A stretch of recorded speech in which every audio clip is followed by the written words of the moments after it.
Las 17 horas con 38 minutos, 17 horas 38 minutos.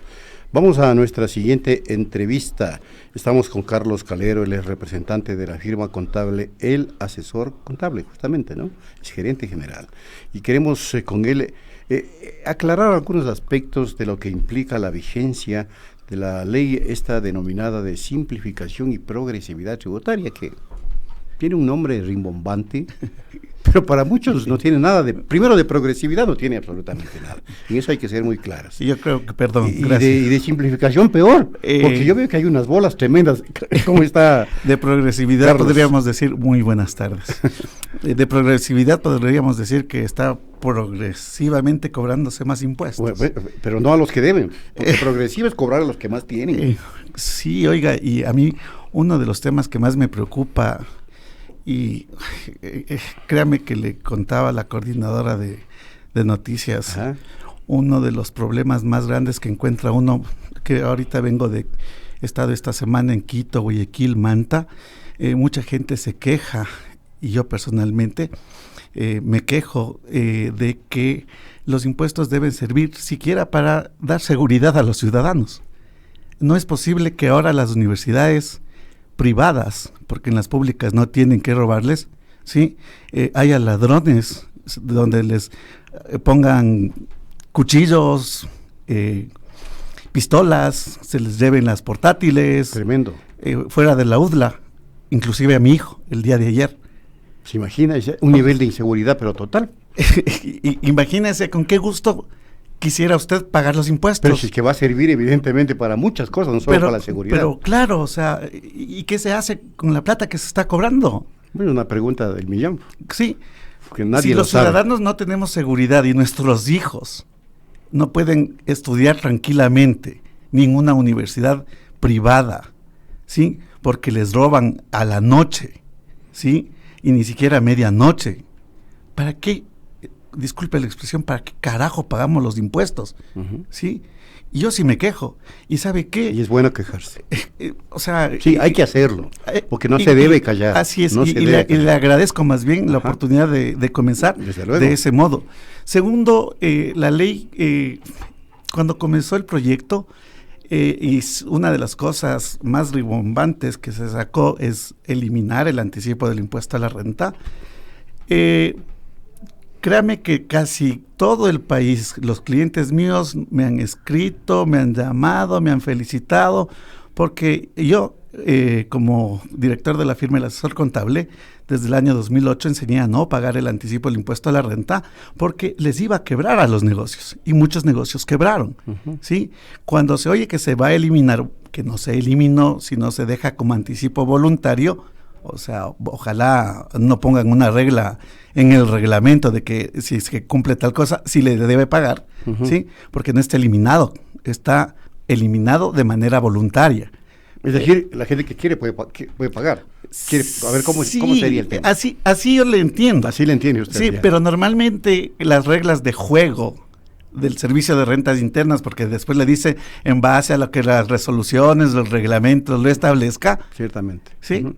Capaz que el SRI dice, bueno, si es que factura tanto, tiene que pagar el anticipo, y ya no sería voluntario, uh-huh. Pasaría a seguir siendo obligatorio, uh-huh. ¿Sí? Entonces, si bien se elimina al menos de manera voluntaria, y podría ser un éxito, a mí me costó un juicio penal, una denuncia penal, por instigar al delito de defraudación fiscal al enseñar a no pagar el anticipo.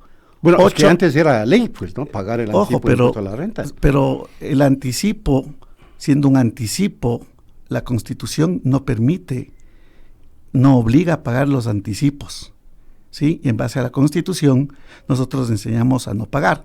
Y es más, no se configuraba en defraudación tributaria, porque si usted no pagaba y no se tomaba el anticipo como crédito tributario, no había ningún problema.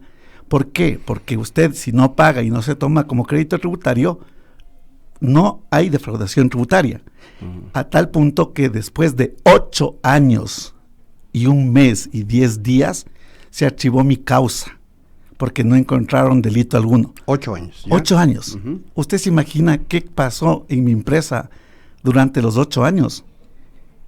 Tener que vivir de pronto atormentado por el servicio de rentas internas, clausurado el negocio después de 1 año y 10 meses, por hablar de que el señor presidente de la República, Rafael Correa Delgado, no pagó impuesto por daño moral de los $600,000 que recibió del Banco Pichincha.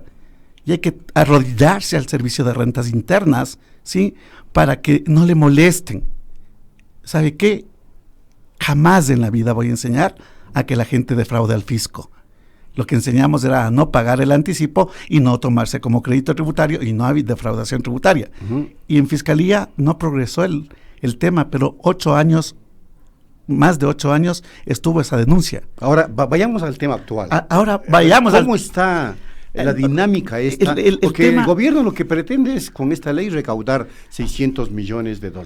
Pero hay exenciones, hay la eliminación del impuesto a la salida de divisas, hay lo que usted señala, la eliminación del pago anticipado del impuesto.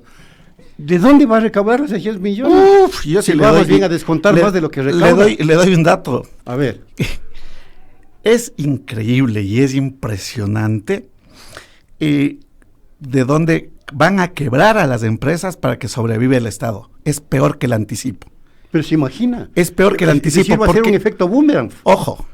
El remedio peor que la enfermedad. Sí, hay el 2% de impuesto único para las microempresas. 2% de impuesto único. ¿Y eso implica? Sí. ¿Sabe qué? Dice no pague, o sea, si usted factura hasta 300,000 como microempresario, le ayudamos a que no pague semestralmente los impuestos y nos pague solo el 2% de impuesto a la renta único sobre el global de los ingresos. Se está imaginando lo que implica eso. Ya, yo le hago un numerito. A ver, por favor. Porque con para números, que la gente sepa, para que la gente se dé cuenta. En $300,000 de ingresos, que hasta ahí es una microempresa. Así es. Y con un margen de utilidad de un 5%, alguien dijo, pues, si las microempresas ni siquiera ganan, están a pérdidas. Con las justas. Sí, pero le voy a poner un margen de utilidad del 5%. ¿Sí? Tendría una utilidad de $15,000. Claro. ¿2% menos? No 2% menos. No, ¿sí? Ojo, si es que estaríamos en el régimen normal, aplicando la nueva tabla del impuesto a la renta que también salió en la ley, ¿verdad? La fracción básica es 14,416. Y hay una fracción excedente de 584. Sobre la fracción básica se paga 0 de impuesto y sobre la fracción excedente se paga un 5%. En este régimen normal que tenemos en la actualidad, ¿sí?, pagaría $29.20 de impuesto. Pero con el régimen de microempresas que trae la ley, va a tener que pagar el 2% del global de los ingresos.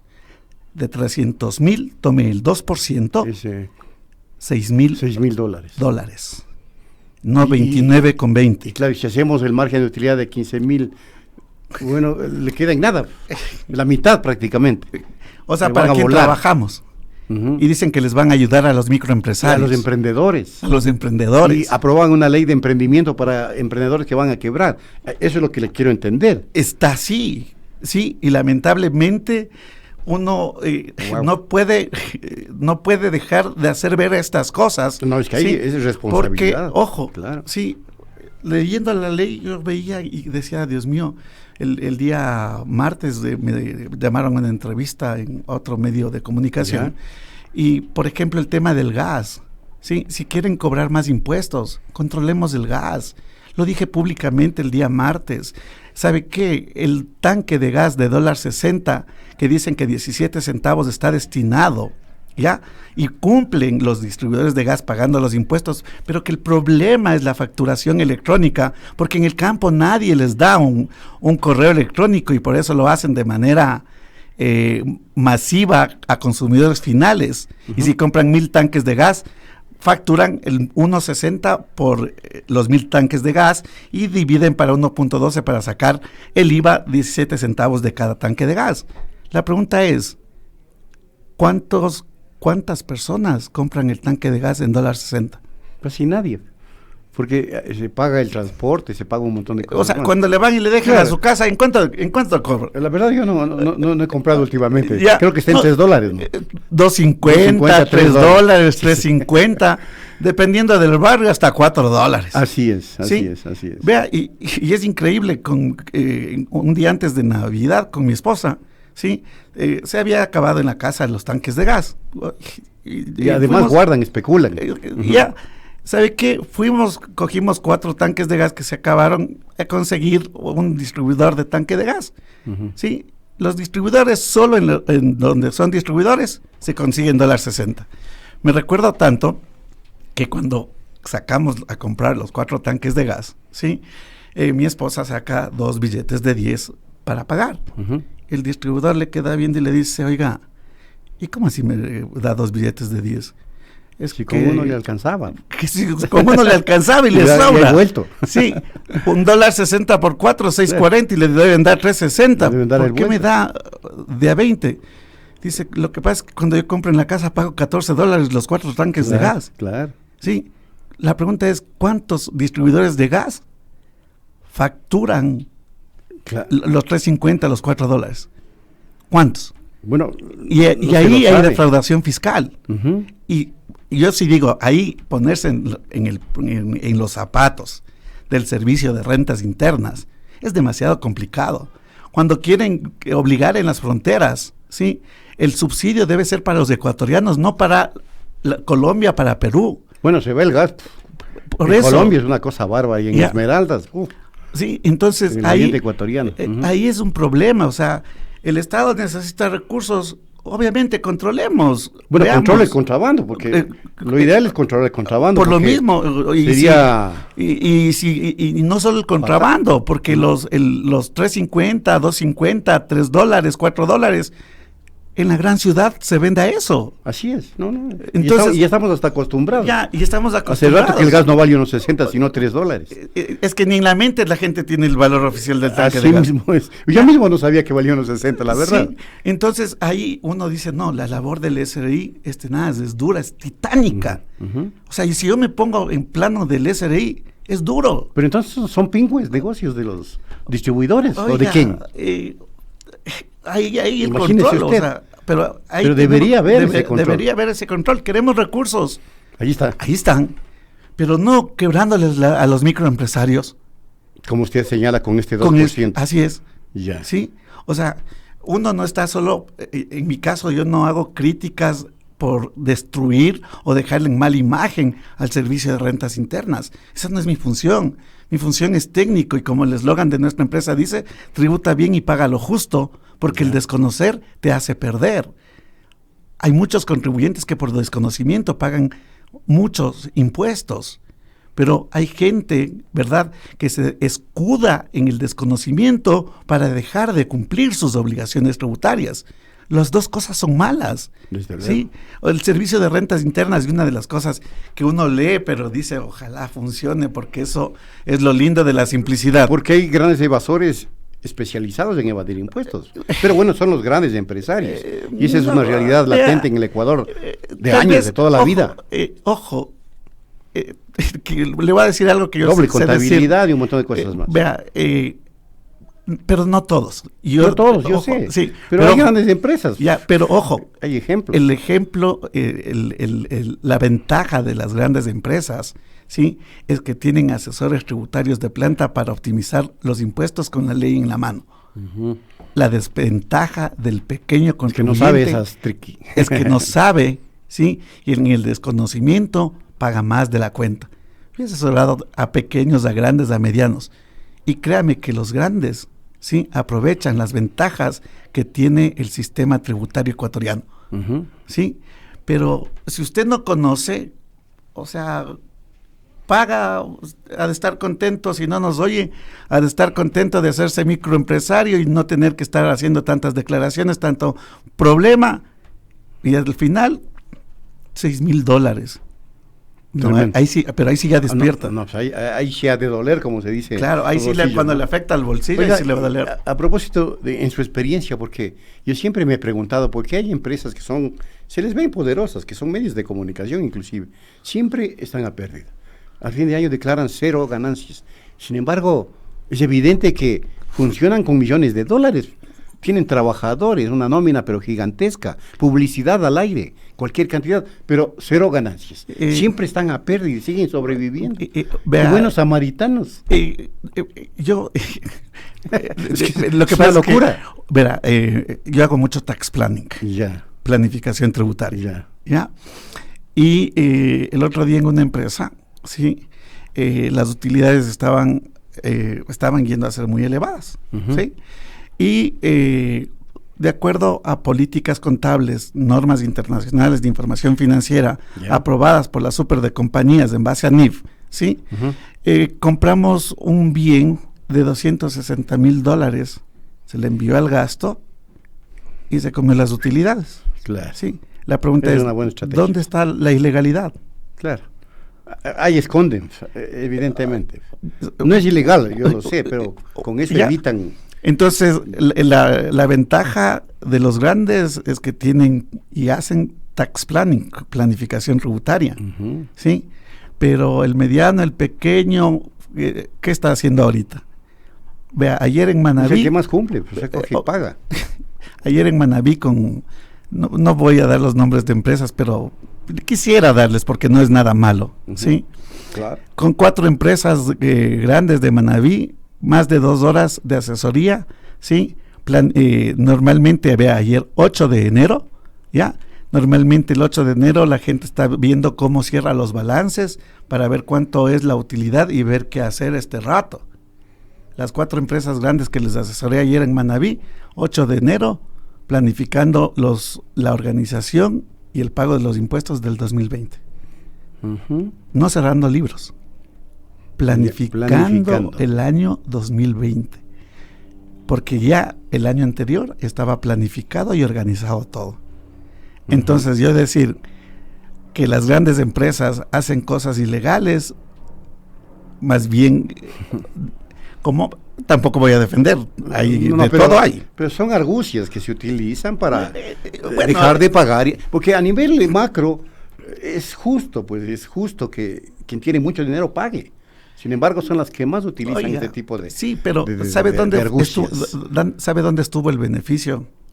Sí, porque fue un bien mueble que se compró en $260,000, el 12% del IVA que tuvo que pagar. Ya. Bueno, entonces, algo pagó, digamos. O sea, 12% claro, de IVA. Es bastante, de $260,000. Por eso es que yo, en mi estudio y en mi profesión, he llegado a una conclusión. El Estado debe dar prioridad al cobro del IVA que al cobro del impuesto a la renta. El cobro del IVA, sí, es un impuesto que no se lo puede evadir fácilmente. O sea, se lo elude, pero... Bueno, se buscan las formas, ¿no?, de evadir. Pero es mucho más complejo. Es mucho más complejo. Ya. Pero el impuesto a la renta, suavito. Vea, es de los impuestos más fáciles de bajar legalmente. Legalmente. Y se lo ve de manera permanente, ¿no? Claro, a veces de pronto los empleados dicen, yo también tengo mi empresa, el asesor contable, ¿saben qué? Una persona que comenzó a trabajar conmigo, de pronto me dice, ¿sabe qué? Yo con usted trabajar, quiero que me suba el sueldo para comenzar, porque utilidades no me espero. O sea, conociéndole lo que sabe usted de tributación, claro. Utilidades no me espero, pero págueme más sueldo y ya me quedo contento. Oiga, voy a decir algo que a lo mejor no le va a gustar. No, tranquilo. ¿El robo es legal entonces? Es que si es legal no es robo. Pero bueno, coloquialmente se dice eso. El robo es legal. O que la gente dice, echa la ley, echa la trampa. Es otro gran problema y otra verdad también. Ya, pero, o sea, si hay empresas que evaden y empresas fantasmas. Es terrible. Claro, dobles contabilidades. Sí, pero es terrible. Hay empresas que crecen decentemente haciendo bien las cosas. De eso se trata, pero que la gente sea decente. Vea, el IVA, si usted da prioridad al IVA, y ese sería un consejo para el SRI, refuerce el cobro y control del IVA más que el impuesto a la renta. Y van a tener muchos más ingresos. Muchos más ingresos. Bueno, se nos agotó el tiempo. Muchas gracias a Carlos David Calero, asesor, mejor dicho, gerente general de la empresa El Asesor Contable, que nos acompañó para hablar de un tema que a veces no se lo conoce porque es técnico y que la gente a lo mejor está viviendo diariamente, especialmente aquellos pequeños empresarios, ¿no? Porque los grandes empresarios, ya sabemos, son muy hábiles, como nos acaba de señalar nuestro amigo, para evadir el pago del impuesto a la renta. Eludir se llama. Eludir. Evadir, no, eludir. Conseguir ahorros fiscales lícitos. Conseguir ahorros fiscales lícitos. Nos lo ha dicho nuestro querido amigo que nos acompañó el día de hoy. Gracias, Carlos.